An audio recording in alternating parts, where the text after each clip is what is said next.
उत्तर प्रदेश के अमरोहा जिले के गजरौला निवासी राम सिंह बौद्ध का लंबे समय से जो सपना था वो अब पूरा हो गया है। 1257 रेडियो का कलेक्शन कर चुके राम सिंह का नाम Guinness book of world record में दर्ज हुआ। प्रधानमंत्री नरेंद्र मोदी अपनी मन की बात कार्यक्रम में भी उनका जिक्र कर चुके हैं। उनके पास 1920 से लेकर अभी तक की तारीख के रेडियो हैं। इसके लिए वह दिल्ली, मेरठ सहित देश के कई बाजारों की खाक छान चुके हैं।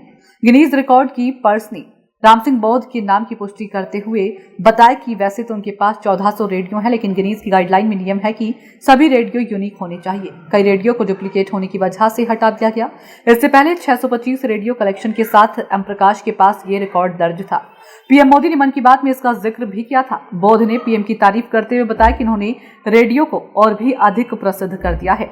प्रधानमंत्री की तरफ से रेडियो कलेक्शन का संज्ञान लिए जाने के बाद बौद्ध को इस साल नई दिल्ली में रिपब्लिक डे परेड के लिए विशेष निमंत्रण मिला है। Warehouse corporation of India के सुपरवाइजर पद से रिटायर है और उनका कहना है कि वे घर में रेडियो का म्यूजियम तैयार करके आने वाली पीढ़ियों को समाज पर इसके असर के बारे में जागरूक करना है। इस साल मार्च में बौद्ध ने मुरादाबाद प्राधिकरण के समक्ष आवेदन करके रेडियो म्यूजियम बनाने की अर्जी दी। इसके बाद अमरोहा डीएम कार्यालय की तरफ से जांच भी कराई गई है। क्या नाम आपका? मेरा नाम राम सिंह बौद्ध, कहाँ पर रहते हैं? निवासी बुद्ध नगर, नाईपुरा, गजरौला, डिस्ट्रिक्ट अमरोहा, उत्तर प्रदेश का निवासी हूँ। आपके पास इतने रेडियो हैं, ये मोदी जी ने मन की बात के कार्यक्रम में भी आपका नाम कई बार ले चुके हैं।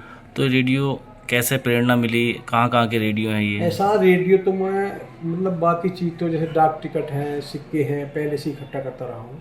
लेकिन माननीय प्रधानमंत्री जी ने 3 अक्टूबर 2014 से मन की बात रेडियो कार्यक्रम शुरू किया, तो मेरे मन में ये विचार आया कि टेलीविज़न जैसे सर्व दृश्य उसको छोड़कर उपकरण को प्रधानमंत्री ने रेडियो ही क्यों चुना, इसलिए उनके मन में कोई ना कोई है जरूर। तो लेकिन मुझे जल्दी पता चल गया, क्योंकि उस समय आकाशवाणी जो है बहुत उसकी कम आय हो गई थी और मतलब ये कहते हैं उसके कगार पर हुई थी। जब से फिर मन की बात रेडियो का जो कार्यक्रम शुरू हुआ तो रेडियो सुनने वालों की संख्या बढ़ी और उससे आकाशवाणी की आय में बढ़ी। उससे जो ऐड मिलने लगे काफ़ी अच्छे, जो ऐड कभी 10-20 हज़ार के आकाशवाणी हुआ करते थे, मन की बात से वो ऐड जो लाखों तक पहुँच गए।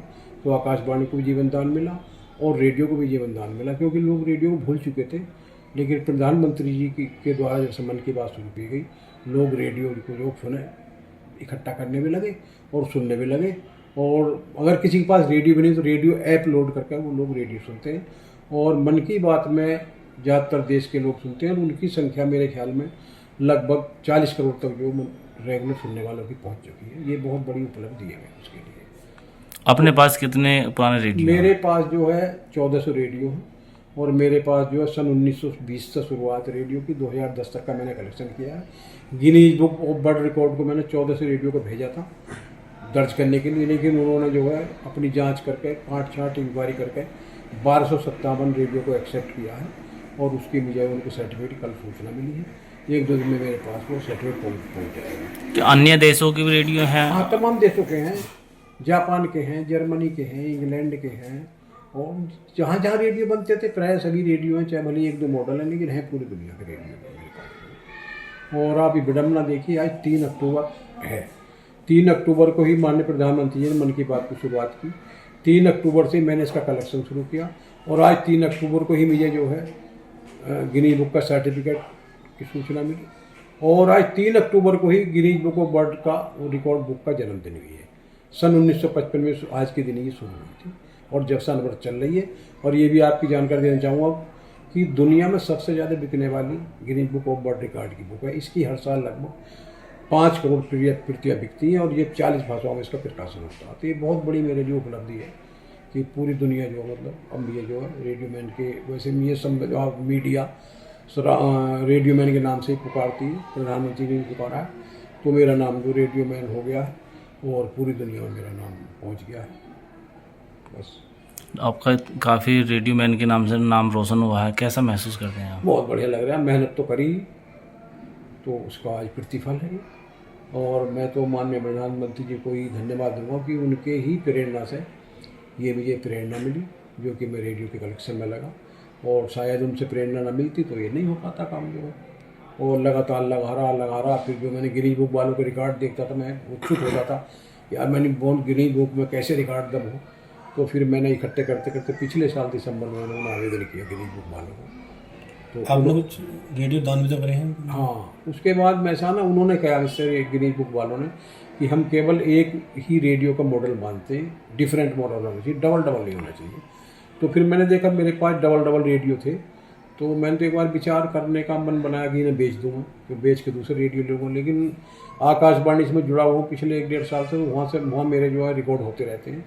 तो उन्होंने कहीं भी मैंने उनसे ऐसे वहाँ देखा, जब आकाशवाणी दिल्ली में गया तो मैंने देखा उनके पास मात्र पूरे भवन में 5 रेडियो थे।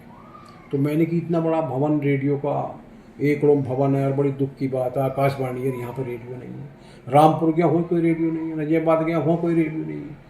तो ये एक हमारे लिए बड़ी उसकी, तो मैं जो उनसे जो कि प्रभारी थे वहाँ के, उनसे कही में नहीं, ये तो भाई बहुत गलत हुआ है कि जो कि दिल्ली में तो हर चीज़ का संग्रहालय है, जो भी है लोग देखना आते हैं। अब यहाँ जैसे मैं आया हूँ तो अब क्या देखेंगे लोग। तो उन्होंने मुझसे कही भी आप इसमें हमारी हेल्प करो। तो जो मेरे पर डबल रेडियो 137 रेडियो मैंने डोनेट किए उस समय। तो वहाँ भी संग्रहालय बनना शुरू हो जाएगा, वो मैंने शुरुआत करा दी है। और वो भी कोई डबल आएगा तो ना आगे भी देता रहूँगा। वैसे भी वो ऐड भी उन्होंने दिया है, कलेक्शन भी कर रहे हैं, और वो इरादा ये बना है कि दिल्ली में भी एक रेडियो संग्रहालय खुला है। लेकिन अभी तक बताना चाहूँगा पूरे विश्व में कहीं भी किसी निजी स्तर पर या सरकारी स्तर रेडियो संग्रहालय नहीं है। ये पहला ही रेडियो संग्रहालय है जो कि आपके गजरौला में स्थित है।